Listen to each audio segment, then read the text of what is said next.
She went to grieve at her son's grave, but when she saw a black waitress crying there with a little boy, something felt wrong, until the truth came out, and everything she believed about her son shattered.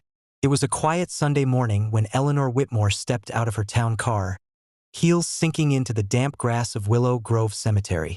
The sky was gray, the wind light, and the white roses she held trembled in her hands.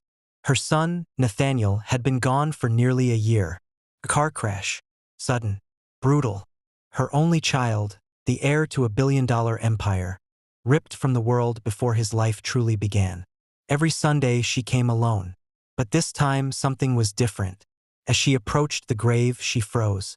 There, kneeling by the headstone, was a young black woman. Her uniform was wrinkled, the kind worn by waitresses working double shifts. Beside her stood a boy, maybe 4 years old, holding a tiny toy truck and looking confused.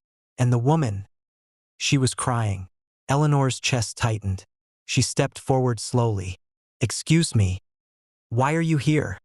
The woman looked up, startled, wiping her face.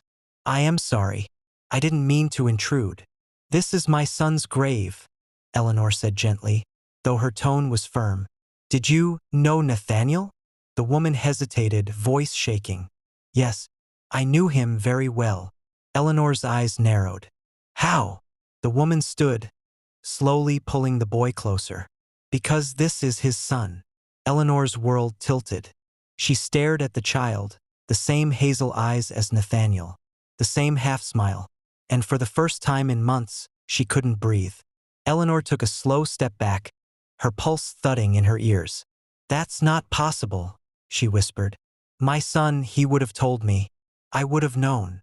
The woman nodded gently, voice trembling. "I believe you. He wanted to tell you, but he was scared." Eleanor stared at her. "Scared? Of what?" "Of disappointing you," the woman said softly. "Of how you /DC me. Of how you /DC him." The child clung to her leg, peeking out shyly. Eleanor's eyes flicked down to him, the curve of his chin, the softness of his eyes. It was like watching Nathaniel as a toddler all over again. "What's his name?" she asked, barely above a whisper. "Micah," the woman replied. "Micah James Whitmore." Nathaniel picked at himself. Eleanor's legs gave out beneath her, and she sat slowly on the bench near the grave, roses still clutched in one shaking hand. "Why didn't he tell me?" The woman, her name was Jasmine, sat beside her, careful not to get too close. "He wanted to. We met at the cafe where I worked. He came in one night when it was raining, and he didn't even want coffee. Just sat there talking. For hours." Eleanor listened, her silence heavy. He kept saying he was trying to escape the pressure, the headlines, the weight of being a Whitmore. "I didn't know who he really was until weeks later." Jasmine looked down at Micah, then back at Eleanor. "When I told him I was pregnant," he cried, not from fear, from joy. He said maybe this was his chance to get something right. Eleanor felt tears sting her eyes, the kind she hadn't let fall in front of anyone. "My son was going to be a father," she whispered. "He was a father," Jasmine corrected gently. "He came to every appointment, painted the nursery himself. He even wrote letters for Micah in case." Her voice broke. "In case something happened." Eleanor looked at her, really looked, not a waitress, not a stranger, but the mother of her grandson. The air around them felt still, like the world had paused to let truth finally speak. Eleanor stared at Micah, who now crouched near the headstone, tracing the carved letters of his father's name with his small fingers. The boy didn't fully understand yet, but he knew something sacred lived here. Jasmine reached into her bag and pulled out a small, folded envelope. "He wrote this for you," she said quietly. "He never got to send it." Eleanor's hands shook as she took the envelope.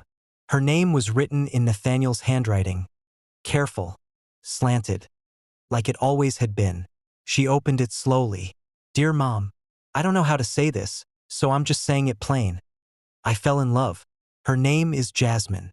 She's kind and strong and sees me for who I really am, not for the money, not the family name. Just me. And we're having a baby. I know this isn't what you pictured. I know I should have told you sooner. But I wanted you to meet her, to meet our son when the time felt right. If you're reading this, something went wrong. But please don't turn away from them. They are my world. My real legacy. Love them like you loved me. Love, Nathaniel. By the time she finished reading, tears were sliding silently down Eleanor's face. She turned toward Jasmine, who looked like she was bracing herself for rejection. Her hands gripped the boy protectively. But instead of anger, Eleanor placed her hand over Jasmine's and whispered, I missed so much already. Please, don't let me miss the rest. Jasmine's eyes filled instantly, and she nodded, unable to speak. Micah turned and looked at both women, his voice small. Is it okay if I come back here with you next time? Eleanor pulled him gently into her arms. You can come with me every time, she said. From that day forward, Eleanor's Sundays were no longer silent. She still brought white roses to her son's grave. But now, there were also hand-picked wildflowers from Micah, who always said, Daddy would like these better. Jasmine started coming, too, not out of obligation, but because Eleanor never let a weekend pass without an invitation. The once cold mansion slowly warmed with laughter, toys, and the smell of pancakes on Saturday mornings.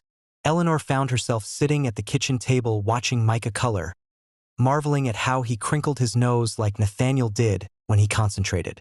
Every little habit felt like a piece of her son returned. One afternoon, Jasmine stepped into the study holding a small framed photo. I found this in an old box, she said softly. It was a picture of Nathaniel, arms wrapped around her, one hand resting gently on her belly. Behind them, a nursery still half-painted. Eleanor took it with trembling hands. She looked up.